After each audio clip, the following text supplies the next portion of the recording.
Hello everybody and welcome to the true test to see how long my voice can handle recording these videos.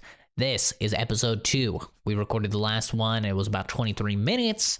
So we're gonna see how many videos we can record before I just wanna fucking kill myself because my throat hurts so much. Last time we left off, Yuri was showing a little bit of her demonic side, a little more than usual.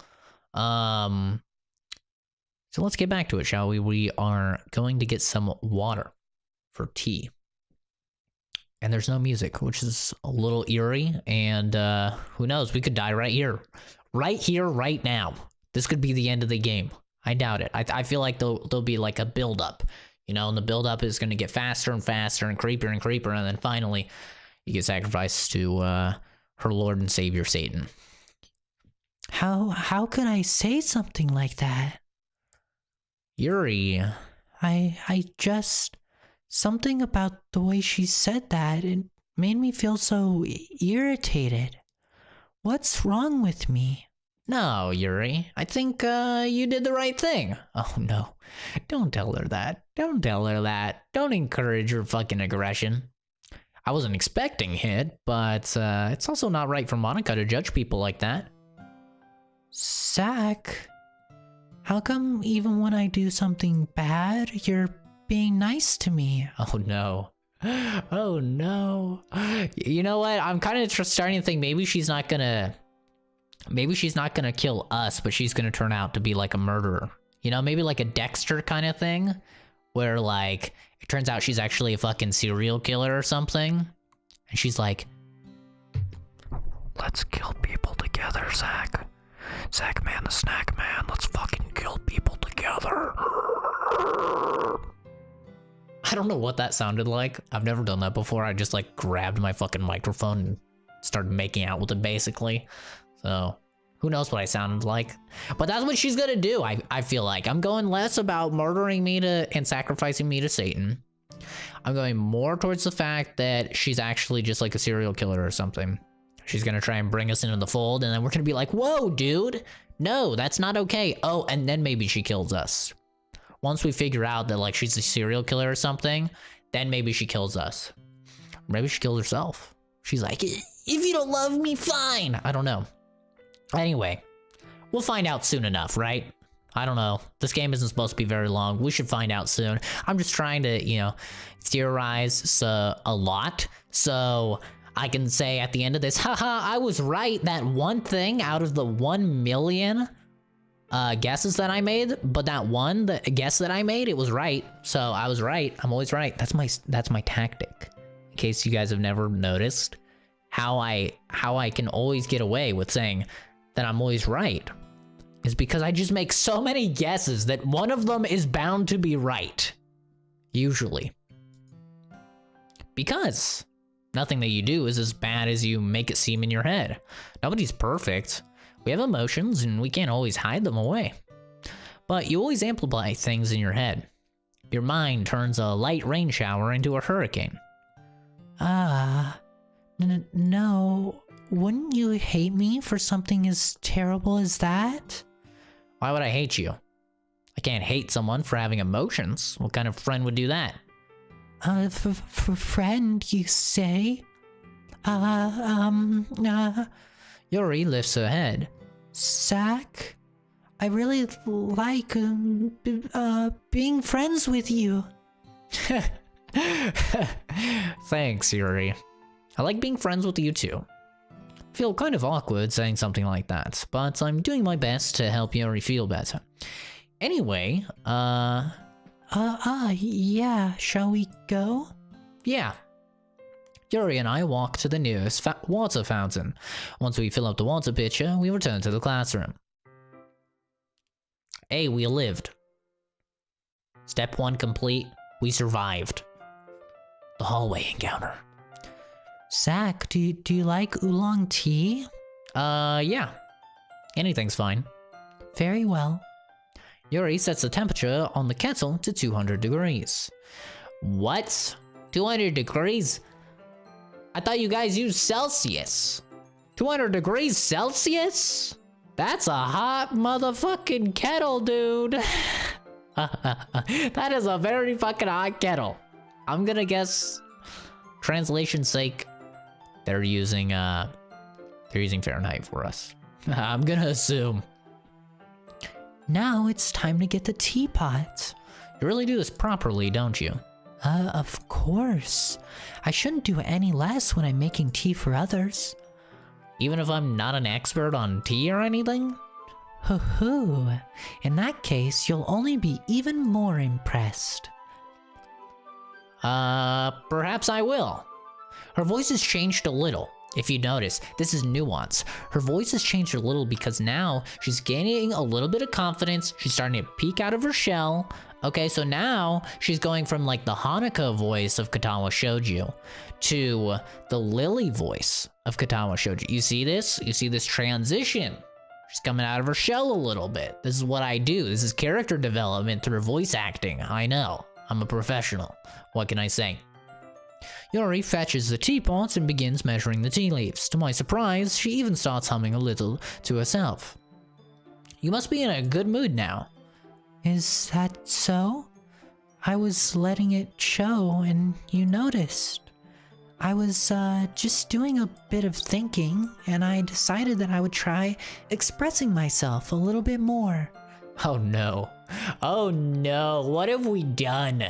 Her expressing herself is gonna be like, she's gonna bring us a fucking squirrel's head or something. Like, she's gonna bring us a dead fucking rabbit. She's like, here you go. Have this rabbit I found.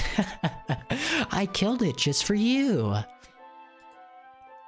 Turns out it's not very hard for me to do when it's you who's around anyway. Ah, that's great, Yuri. Just don't push yourself too much. You're always worrying about me, Zack. It's very endearing. That's, Yuri wasn't kidding. Don't even know if I can keep up with this. I watch Yuri pour a cup of tea for each of us. I can read. Zack, I have another request. Do you mind if we sit on the floor today? Huh? Why's that? It's a little bit easier on my back. I can read with my back against the wall rather than bending over at my desk. Yeah, sorry. I didn't realize. No worries. I just have back pain fairly regularly, so I do my best to manage it. Back pain? Why? Because you suffered an accident? Somebody fought back when you went to brutally murder them and they fucking elbowed you in the back or some shit? Is that so? Wonder why that is. It's most likely because my Your posture, right? Always hunched over like that while reading? Yes. I have terrible reading posture. Oh, is she talking about her boobs? I know that's a thing that girls have, where their boobs are too big, so it causes her back issues, but I thought she stuffed her bra. Did Natsuki lie? And those boobs don't look big enough to cause a lot of back pain, to be entirely honest. I mean, those aren't giant boobs in anime standards. In anime standards, big boobs are considered like the size of this fucking desk, okay? That's what we call, in the anime community, cow titties. Cow titties. They're like fucking udders. They're so huge. And I love them. So that's why we should sit on the floor. Fair enough. I'll go ahead and get the book. I retrieve the book from my bag. Ah, I have some chocolate as well. It's a small bag of chocolate candies that I kept hidden from Sayori's candy radar. I take it, since it'll go well with the tea. Yuri and I then sit against the wall, teacups at our sides. As if in sync, we assume the same reading position as last time, each one holding one half the book, except this time, our bodies are even closer to each other. I can't see too well.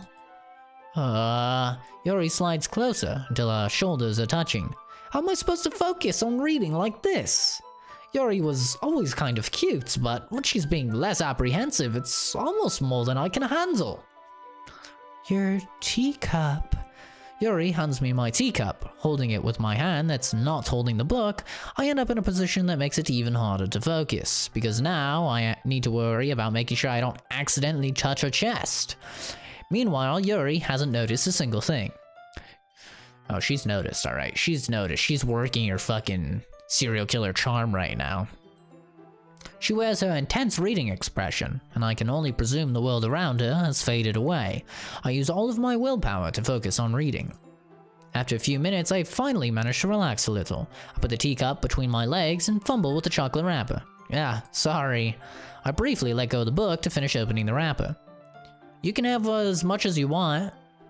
That's okay. I won't take any. Huh? Are you sure? Well, if I touch it, then it might get smudges on the pages. Ah, you're right. Didn't even think about that. Oh my god, dude, she's fucking finessing us. She's playing us like a motherfucking fiddle right now. And she's like, feed it to me. Feed it to me. Put your fingers in my mouth. Jesus Christ. My bad. No need to apologize. I'll hold the book, okay? Are you sure? Of course. Oh shit, we got a fucking thumbnail. There we go. Thumbnail acquired. Mission complete. Sorry, my hoodie little stringy thingies. That's what they're called, definitely. They control the tightness of my hood. Are flapping around. So if you hear like something hit the microphone or something like that, that's what it is. They're flapping around, man. Yuri opens the book with both hands. She holds it so that I don't have any harder of a time reading from it. She holds it so that I don't have any harder of a time reading from it. It's kind of a weird sentence, but okay. But as a result, her left arm is practically resting on top of my leg. Whoa! Well, in that case, Yuri is already totally focused on reading again. I take a chocolate candy and pop it into my mouth. Then I take another chocolate and I hold it up to Yuri.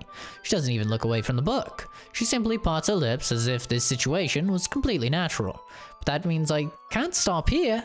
I apprehensively place the chocolate in her mouth. Just like that, Yuri closes her lips over it. Huh? His expression suddenly breaks. What, you didn't notice that I'm putting something in your fucking mouth? What the hell?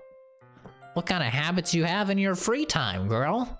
Just open your mouth when a man puts something up to your face? That's how you get fucking drugged, kids. Yuri's expression suddenly breaks. Did I just... Yuri looks at me like she needs to confirm what just happened. Zack? Sorry, I guess I shouldn't have done that. That's... Well, you were just helping.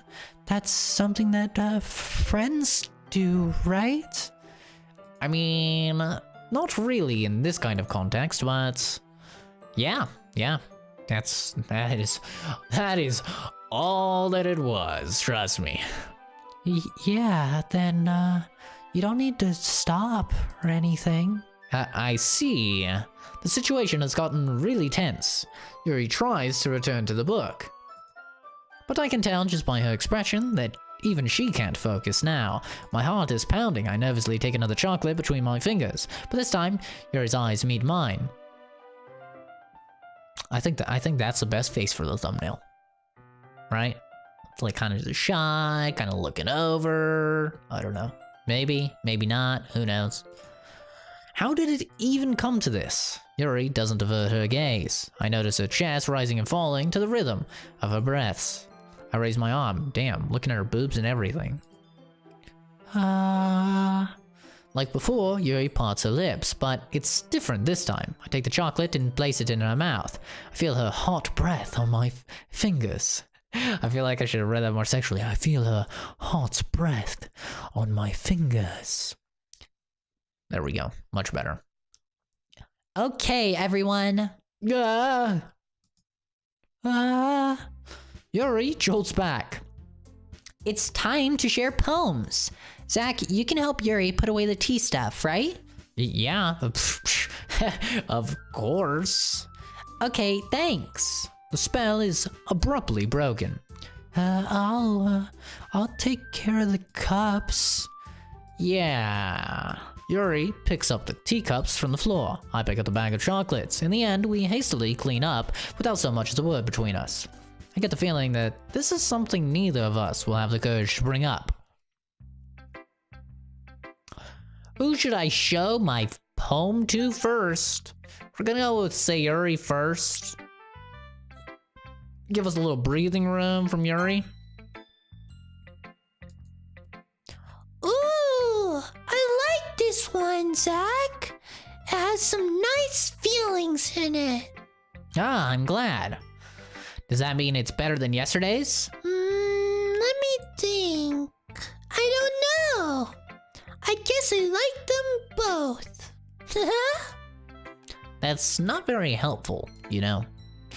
Well, I'm not very good at figuring out if poems are good or bad, but that's why I just go with my heart. If it makes me feel things, then it must be a good poem. I'm not sure if that's exactly how it works. Then again, I guess conveying feelings is a pretty important part of this whole thing. Yeah, maybe. Honestly, I don't even know what kind of writing you like in the first place. Yeah, me neither. Why don't you at least try giving it some thought? Apparently she likes depressing things. Aw, you want to write something for me? That's so sweet. Yeah, right. But you're always thinking about other people. You need to think about yourself once in a while. If you don't, you might end up getting hurt at some point. Huh? Well, I don't really know what you mean, but I'll keep it in mind. Well, whatever. Anyway, let's see. I guess I like happy poems. That's not fucking true, you liar. Wait, sometimes I like sad poems too. Sometimes a little bit of both. There's a word for that, right? What's the word I'm looking for? Bittersweet. Yeah. I like things that are happy and things that are sad. Happy and sad? Can't see you liking something sad, Sayuri. Yeah, well, me neither, but guess what? She likes fucking suicide and depression. Evidently. According to poem selection screen.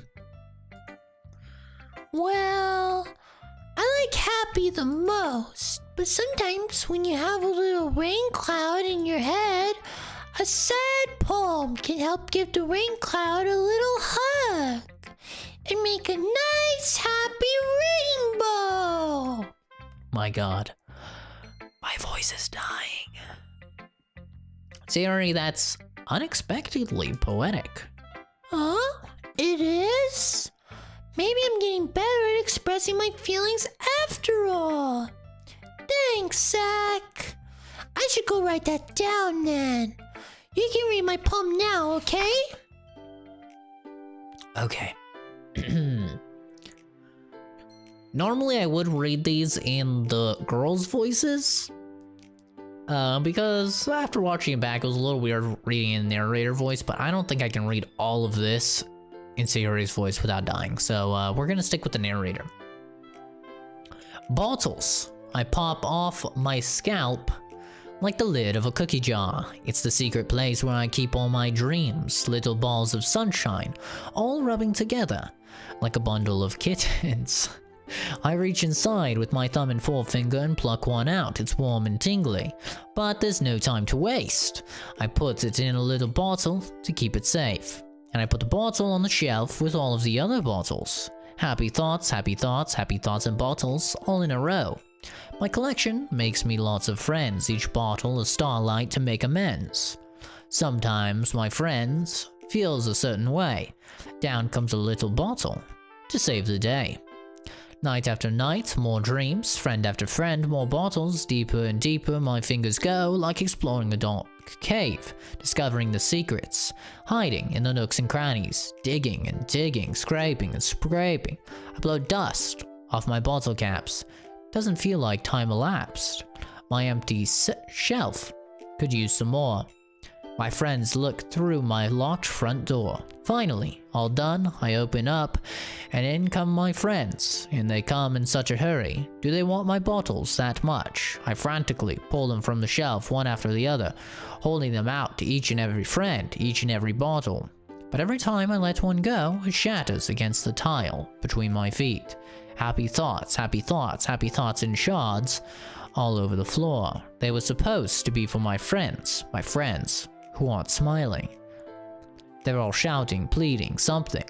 But all I hear is echo, echo, echo, echo, echo inside my head. Holy fuck, dude. That's dark as shit. No wonder she likes depressing stuff. Wow.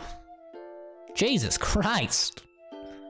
So how I interpreted that is sort of like her pretending or trying her best to be happy for her friends, and trying to make other people happy instead of making her happy. And she's trying her best to be happy, but in the end, I'm pretty sure she fucking died. I feel like she fucking died. Hardcore. And I think she probably killed herself. Jesus Christ, that's fucking hardcore shit. Wow. Well, fucking dicks, dude. Holy crap. Siri, did you really write this? Of course I did. Didn't I tell you yesterday I was gonna write the best poem ever? Yeah, but I mean, I didn't expect something like this coming from you. Monica taught me a whole lot, and I've been really in touch with my feelings recently. I see that. It's almost kind of creepy. Oh shit, is like Monica talking her into a suicide or something? Monica, something is off with Monica, you know? I feel like there's just something fucking off about Monica. She's not in any of the selections or anything like that. She's like an outlier from everybody else. And now she's like doing things with Sayuri, and now Sayuri's being like more depressed, talking about weird shit in her poems. Man, something's off about fucking Monica. It's almost kind of creepy. Creepy? Well, not exactly. Maybe because I'm so used to you being cheerful. Well, never mind. No, it's creepy. It's straight up creepy. I'm thinking too hard about it. The point is, it came out good, so you should be proud of it. Aw, thanks. I feel like I was meant to express myself this way. It even helps me understand my own feelings a little bit better. Writing is like magic. You've gotten pretty passionate about this, huh? I hope you keep it up. Yeah, writing's the best. I'm gonna keep writing until I die. Okay, let's not talk about death, okay? Because the fact that depression and suicide gave you points towards Sayuri, the fact that now she's writing a poem that seemed like it was alluding to her killing herself,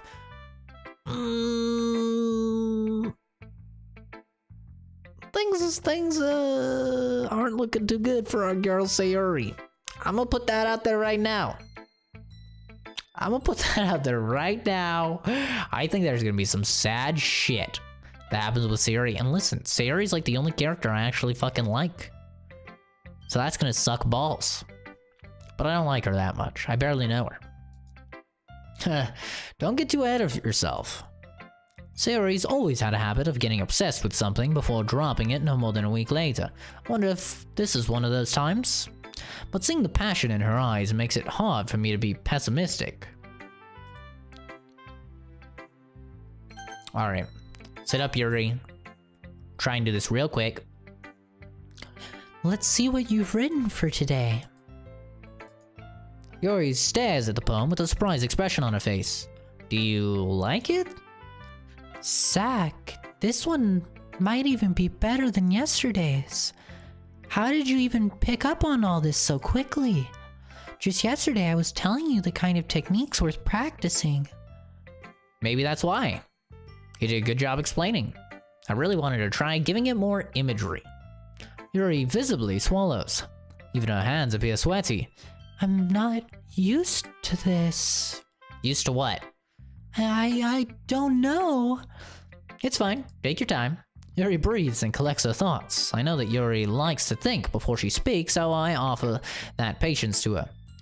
Yeah, just being appreciated like this, I guess. Probably sounds really stupid, but seeing someone motivated by my writing, it just makes me really happy. Are you saying you've never shared your writing before? Yuri nods. Really? I don't believe it. I really only write for myself, and besides, people would just laugh at me. Do you really think that? Again, Yuri nods. Huh. Even your close friends? Yuri doesn't respond to that. I wonder why. Because she doesn't think that she has close friends. Obviously, you goddamn idiot. You buffoon. Alright, I'm trying to finish this quickly so we can have this under 30 minutes. I'll try to not go on any tangents. Anyway, do you want to share the poem that you wrote today? Yeah, I do. If it's with you. The raccoon. It happens in the dead of night while I was slicing bread for a guilty snack. My attention was caught by the scuttering of a raccoon inside my window. Oh, outside my window. That was, I believe, the first time I noticed my strange tendencies as an unordinary human. Oh, fuck. She's gonna talk about fucking murdering the thing. I gave the raccoon a piece of bread, my subconscious, well aware of the consequences, well aware that a raccoon is fed, will always come back for more. The enticing beauty of my cutting knife was the symptom. The bread, my hungry curiosity, the raccoon, an urge. The moon increments its phase and... Oh man, I'm scared. The moon increments its phase and reflects that much more light off of my cutting knife. The very same light that glistens in the eyes of my raccoon friend. I slice the bread fresh and soft. The raccoon becomes excited. Or perhaps I'm merely projecting my emotions onto the newly satisfied animal. The raccoon has taken a... I said raccoon, didn't I? God damn it, I'm thinking of Monica looking like raccoon. The raccoon has taken to following me. You could say that we've gotten quite used to each other. The raccoon becomes hungry more and more frequently, so my bread is always handy. Every time I brandish my cutting knife, the raccoon shows me its excitement. A rush of blood, classic Pavlovian conditioning. I slice the bread, and I feed myself again. Ah.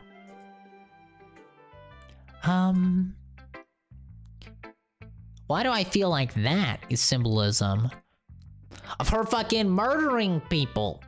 She's murdering people and she gets excited. Maybe the raccoon is like her inner self, right? Her fucking, the devil inside of her. And whenever she pulls out the knife and whenever she cuts people instead of bread, whenever she cuts people, that inner self gets satisfied. No? Am I reading too much into it? Well, that's what you're supposed to do with poems, aren't you? I was a little more daring with this one than yesterday's. I can see that. It's a lot more metaphorical. I don't know if it's my fault, but I can't even begin to imagine what this poem is about. That's right. It's a bit closer to my preferred writing style, using the poem as a canvas to express vivid imagery and conveying emotions through them. Yeah, if I take it at face value, then I can't even figure out what it's supposed to mean. Well, I think it's something that different people can relate to in their own way. I wanted to express the way it feels for me to indulge in my more unusual hobbies. Uh-huh. Like murder? It's those sorts of things I'm usually forced to keep to myself, so I sometimes enjoy writing about them. Dude, okay, I'm sold. She's a fucking murderer. I'm fucking sold, boy. Why do you keep them to yourself? Because they're embarrassing, and people would make fun of me. Don't you have anything like that, Zack? Not really, no. Well, yeah, I guess I do. No, I don't. What do I do that I'm embarrassed of? If you're embarrassed of doing something, then you need to get some more fucking self-confidence. I feel like everyone has a little something like that. Well, like picking my nose. We all do it. We all do it. If you say that you don't, you're a liar. You do it when you're all alone. You fucking do it. Don't lie to me. I'm not the only one. I know I'm not. The best we can do is respect each other and our individualities. Even if it's difficult sometimes and some things make us uncomfortable. After all, if I hadn't learned to embrace my own weirdness, I would probably hate myself. I might be ranting a little bit now, but I'm glad that you're a good listener. You're good at a lot of things, writing, listening. There really aren't many people like you, Zack. That's exaggerating a little bit. It's just how I feel. I never thought that I'd feel so comfortable sharing my writing, but now I almost feel like I look forward to it. Bitch! I've only known you for like 2 days. You're very clingy very quick, and that is not a good trait for a woman. Let me tell you, that usually means they're fucking crazy. It's just a really nice feeling, and you're to thank for that. Nah, it's nothing, really. Yuri smiles sincerely at me. For just a moment, her timidness seems to disappear. Alright, and on that note, that is going to be the end of this episode. Which one am I? This one.